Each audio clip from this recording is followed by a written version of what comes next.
Russia અને Ukraine વચ્ચે ચાલતા યુદ્ધમાં ગયેલા સુરતના યુવાનનું મોત થયું છે. રશિયા અને યુક્રેન વચ્ચે યુદ્ધ ચાલી રહ્યું છે ત્યારે રશિયા યુક્રેન યુદ્ધમાં સુરતના યુવાનનું મોત થયું છે. સુરતના 23 વર્ષીય હેમિલ અશ્વિન માંગુકિયાનું મોત થયું છે. હેમિલ માંગુકિયા રશિયાની આર્મીમાં સહાયક તરીકે ભરતી થયો હતો. બાબા બ્લોગ થકી જાહેરાત આવી હતી, જેને લઈ અશ્વિન માંગુકિયા પહેલા મુંબઈ અને ત્યાંથી ચેન્નઈ ગયો હતો અને ચેન્નઈથી રશિયા મોસ્કો લઈ જવામાં આવ્યો હતો. સુરતમાં યુવાનનું રશિયામાં મોત થતાં પરિવારજનો પર આપ તૂટી પડ્યું છે. ખરેખર 18 વરણ અને ગુજરાત ભારતની ટોટલી યુવા પેઢીને મારું 2 હાથ જોડીને અપીલ છે કે આવા કોઈ પણ ખોટી વાતોમાં ન આવીને આપણે રશિયા જવા માટે પહેલાં જાણવું જોઈએ, જોવું જોઈએ, પરિવારો સાથે વાત કરીને આપણે જે પણ થતું હોય એ રીતે રશિયા જોબ વર્ક માટે જવું જોઈએ. ન બલકે આવી રીતે આપણે બાબા.comનો સહારો લઈને આપણે કોઈ બીજી ફ્રોડ વેબસાઇટનો સહારો લઈને જવું જોઈએ.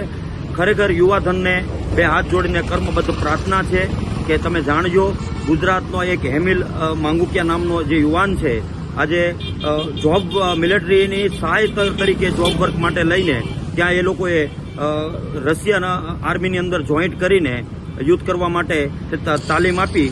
આ વસ્તુ તદ્દન ખોટી છે. જીવડો એ આપણે મારો માસીભાઈ હતો, એને અહીંયા ધંધામાં બહુ એટલો બધો હતો નહીં. એને એમ કહ્યું કે હું વિદેશ જઈને કંઈક નોકરી કરું, કંઈક થોડુંક આમ વ્યવસ્થિત થઈ જાય આપણે. તો એને યુટ્યુબ ઉપર એ બધું જોતો હોય વિદેશ જવા માટે એપ્લાય કરતો. 2-3 દેશમાં એને એપ્લાય કરી પણ એને રિજેક્ટ થયા.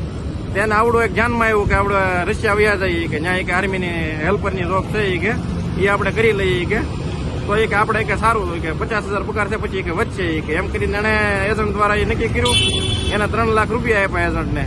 મુંબઈના એજન્ટ હતા.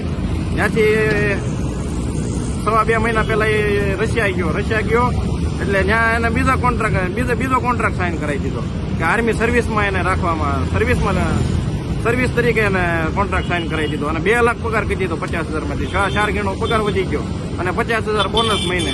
એટલે એ ભાઈને એમ થોડી ખુશી થઈ કે નહીં આ રીતનું શું, પણ એને રશિયન ભાષામાં એને એમ તો હેલ્પર જ છે એમ, સિટી લેવલે કામ કરવાનું કે બોર્ડર ઉપર નહીં જવાનું. ત્યાંથી એને બોર્ડર ઉપર ટ્રેનિંગ બેઝ ઉપર લઈ જાય. ત્યાં એને ઘણું શીખવાડતા છે, ઘણું આપી દીધી. ત્યાંથી શીખવાડીને શીખ્યા મહિનામાં શીખ્યા મહિના પહેલા તેને બોર્ડર ઉપર જવા દીધા. મહિના થાય આ બોર્ડર છે, આ બોર્ડર છે, આ બોર્ડર. હજી કાંઈ ખબર પડે નહીં, ઘણું ચલાવતા આવડતી ન હોય, હજી કાંઈ નહીં. હેલ્પર તરીકે લઈ ગયા સીધા સર્વિસમાં નાખી દીધા. અને સીધું એનો ફોન મારે 2 દી પહેલા આવ્યો એને રાતે 12-15 એ કે આ રીતનું છે. એ કે એના બીજા દોસ્તાર મિત્ર એક હતો એક નેપાળનો, એનો પહેલા દેશ થઈ ગયો. એને મને બધી વાત જણાવી કે આ રીતનું કે નેપાળનો છે અને આ રીતનું કે મૃત્યુ થયું. એ બધા થોડાક બી ગયા કે નહીં હવે પાછી એપ્લાયની ફાઇલ મૂકી 18 દિવસ પહેલા.